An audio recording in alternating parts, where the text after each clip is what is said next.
శ్రీ శుభంకరి సేవా సమితి వారి ఆధ్వర్యంలో 11/7/2025 నుంచి 27/2025 వరకు 6 సుబ్రహ్మణ్య స్వామి క్షేత్రాల్లో సుబ్రహ్మణ్య స్వామి కళ్యాణం.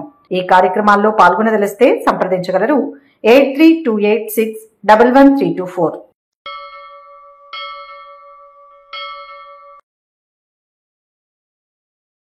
జ్యోతిష్ శాస్త్రంలో శని గ్రహానికి అత్యంత కీలకమైన స్థానం ఉంది. నవగ్రహాలలో అత్యంత నెమ్మదిగా సంచరించే గ్రహం శని. ఒక రాశిలో దాదాపు 2.5 సంవత్సరాల పాటు ఉండి తన ప్రభావంతో మనుషుల జీవితాలను సమూలంగా ప్రభావితం చేయగల శక్తి శనికి ఉంది.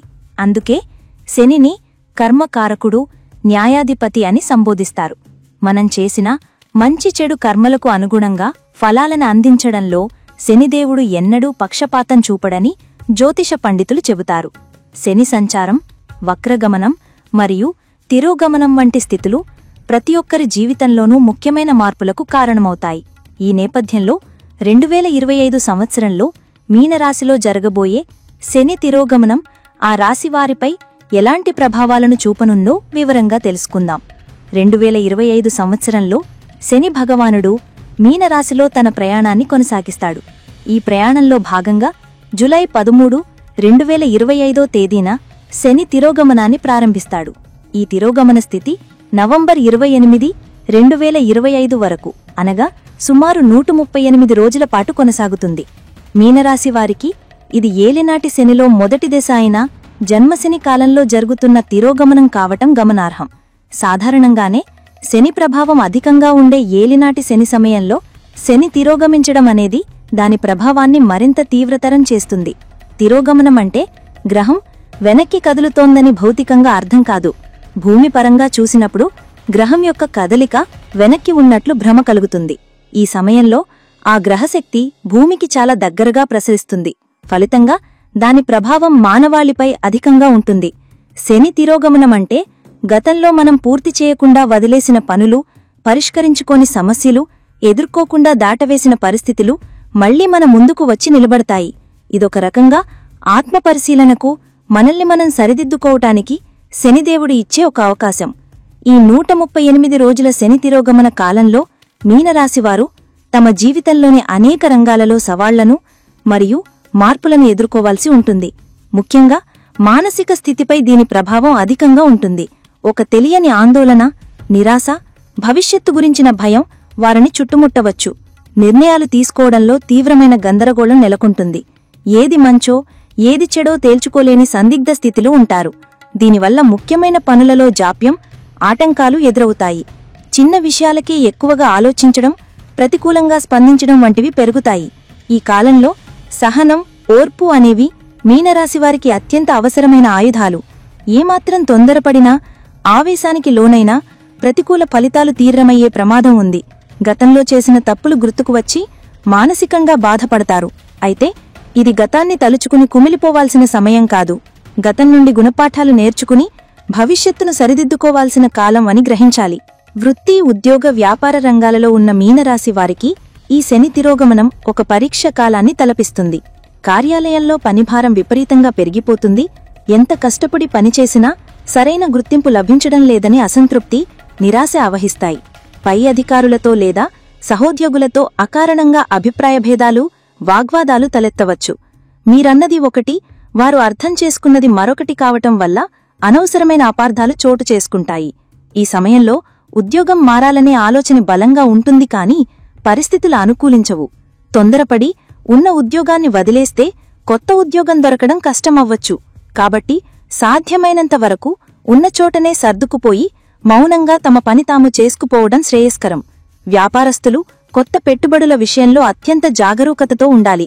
అధిక లాభాలకు ఆశపడి నూతన వ్యాపారాలు ప్రారంభించడం, అప్పులు చేసి పెట్టుబడులు పెట్టడం వంటివి చేయకూడదు. ఆర్థిక లావాదేవీలలో పారదర్శకత లోపించడం వల్ల భాగస్వాములతో విభేదాలు రావచ్చు. ఈ కాలంలో వ్యాపారాన్ని విస్తరించడం కన్నా ఉన్న వ్యాపారాన్ని కాపాడుకోవడంపైనే ఎక్కువ దృష్టి పెట్టాలి. ఆర్థికంగా చూస్తే ఈ 138 రోజులు మీనరాశివారికి కొంత గడ్డుకాలమనే చెప్పాలి. రాబడి స్థిరంగా ఉన్నప్పటికీ ఊహించని ఖర్చులు మీద పడతాయి. కుటుంబంలో ఆరోగ్య సమస్యలు, శుభకార్యాలు, ప్రయాణాలు వంటివాటితో ఖర్చులు అదుపు తప్పుతాయి. అప్పులు ఇవ్వటం, తీసుకోవటం రెండింటికీ ఇది అనుకూలమైన సమయం కాదు. మీరు ఇతరులకు ఇచ్చిన డబ్బు సరైన సమయానికి తిరిగి రాకపోవచ్చు. అలాగే మీరు తీసుకున్న అప్పులు తీర్చలేని పరిస్థితి ఏర్పడవచ్చు. స్టాక్ మార్కెట్, స్పెక్యులేషన్ వంటి వాటికి పూర్తిగా దూరంగా ఉండటం ఉత్తమం. అనవసరమైన వస్తువులు కొనడం, విలాసాలకు ఖర్చు చేయడం తగ్గించుకొని పొదుపుపై దృష్టి సారించడం భవిష్యత్తుకు భరోసానిస్తుంది. ఆరోగ్య విషయంలో మీనరాశివారు ప్రత్యేక శ్రద్ధ వహించాలి. శని వాతకారకుడు కాబట్టి శరీరంలో వాత సంబంధిత వ్యాధులు, ముఖ్యంగా కీళ్లనొప్పులు, ఎముకలకు సంబంధించిన సమస్యలు, నరాల బలహీనత వంటివి ఇబ్బంది పెట్టవచ్చు. పాత ఆరోగ్య సమస్యలు తిరగబెట్టే అవకాశం ఉంది. పాదాలు, కాలి మడమలలో నప్పులు రావచ్చు. శారీరక ఆరోగ్యంతో పాటు మానసిక ఆరోగ్యం కూడా ముఖ్యమే. నిరంతర ఒత్తిడి, ఆందోళన వల్ల నిద్రలేమి, జీర్ణ సంబంధిత సమస్యలు తలెత్తవచ్చు. అందుకే ప్రతిరోజు కొంత సమయం యోగా, ధ్యానం, ప్రాణాయామం వంటి వాటికి కేటాయించడం వల్ల మానసిక ప్రశాంతత లభిస్తుంది. సరైన సమయానికి పౌష్టికాహారం తీసుకోవటం, తగినంత విశ్రాంతి తీసుకోవడం చాలా అవసరం. కుటుంబ మరియు సామాజిక సంబంధాల పరంగా కూడా ఈ శని తిరోగమనం కొన్ని సవాళ్లను విసురుతుంది. జీవిత భాగస్వామితో అకారణంగా గొడవలు రావచ్చు.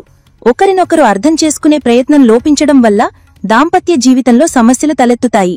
కుటుంబ సభ్యుల మధ్య ఆస్తి తగాదాలు లేదా పాత గొడవలు మళ్లీ తెరపైకి రావచ్చు.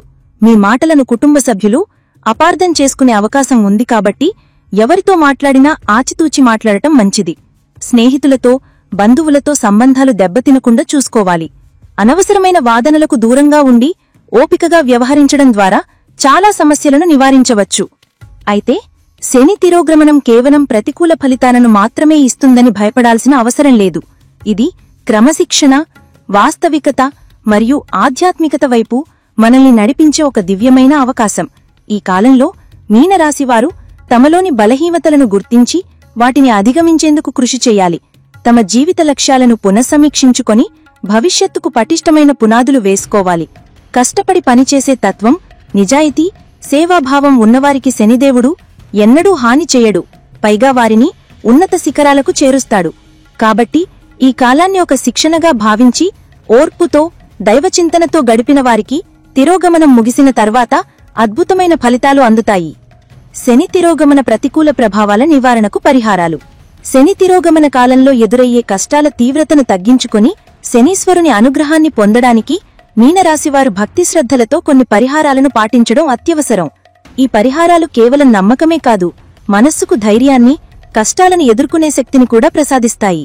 ప్రతి శనివారం నవగ్రహ ఆలయాన్ని లేదా ప్రత్యేకంగా ఉన్న శని ఆలయాన్ని సందర్శించడం ఉత్తమమైన పరిహారం.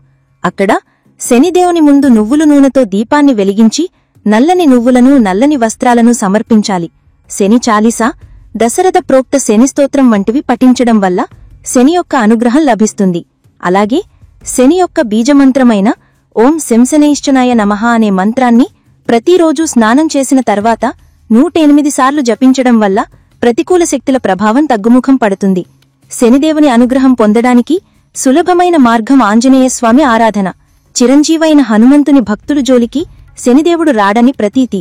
అందువల్ల ప్రతిరోజు, ముఖ్యంగా శనివారాల్లో హనుమాన్ చాలీసా లేదా సుందరకాండ పారాయణం చేయడం అత్యద్భుతమైన ఫలితాలని ఇస్తుంది. ఇది భయాలను పోగొట్టి ఆత్మవిశ్వాసాన్ని పెంచుతుంది. శని కర్మఫలదాత కాబట్టి ఈ కాలంలో దానధర్మాలు చేయడం చాలా ముఖ్యం. మీ శక్తి మేరకు శనివారాల్లో పేదలకు, వృద్ధులకు, వికలాంగులకు అన్నదానం చేయడం, నల్లని వస్త్రాలు, చెప్పులు, గొడుగు, ఇనుపుతో చేసిన వస్తువులు, నువ్వుల నూనె వంటివి దానం చేయడం వల్ల శని శాంతిస్తాడు. ముఖ్యంగా కుష్ఠరోగులకు సేవ చేయడం, వారికి అవసరమైన సహాయం అందించడం వల్ల శని యొక్క పూర్తి అనుగ్రహం పొందుతారు. శనివాహనమైన కాకికి ప్రతిరోజు అన్నం లేదా రొట్టె ముక్కలు పెట్టడం కూడా ఒక మంచి పరిహారం. అలాగే నల్లని కుక్కకు ఆహారం పెట్టడం కూడా మేలు చేస్తుంది. శివుడు శనికి గురువు వంటివాడు కాబట్టి శివరాధన శని దోషాలను నివారిస్తుంది. ప్రతిరోజు శివలింగానికి జలాభిషేకం చేయడం, ఓం నమఃశివాయ అనే మంత్రాన్ని జపించడం, మహామృత్యుంజయ మంత్రాన్ని పఠించడం వల్ల ఆరోగ్య సమస్యలు, ప్రాణభయాలు తొలగిపోతాయి. ఈ తిరోగమన కాలంలో వ్యక్తిగత ప్రవర్తన కూడా చాలా ముఖ్యం. మద్యపానం, ధూమపానం, మాంసాహారం వంటి వాటికి ముఖ్యంగా శనివారాల్లో దూరంగా ఉండాలి. అబద్ధాలు చెప్పడం, ఇతరులను మోసం చేయడం, పెద్దలను అగౌరవపరచడం వంటి పనులు చేయరాదు. మీ కింద పనిచేసే వారితో, సేవకులతో దయగా ప్రవర్తించాలి. వారిని ఇబ్బంది పెట్టడం వల్ల శని ఆగ్రహానికి గురవ్వాల్సి వస్తుంది. ముగింపుగా 2025లో 138 రోజులపాటు సాగే శని తిరోగమనం మీనరాశివారికి ఒక సవాళ్లుతో కూడిన కాలం అయినప్పటికీ అది వారిని భవిష్యత్తుకు మరింత దృఢంగా తయారు చేసే ఒక అగ్నిపరీక్ష వంటిది.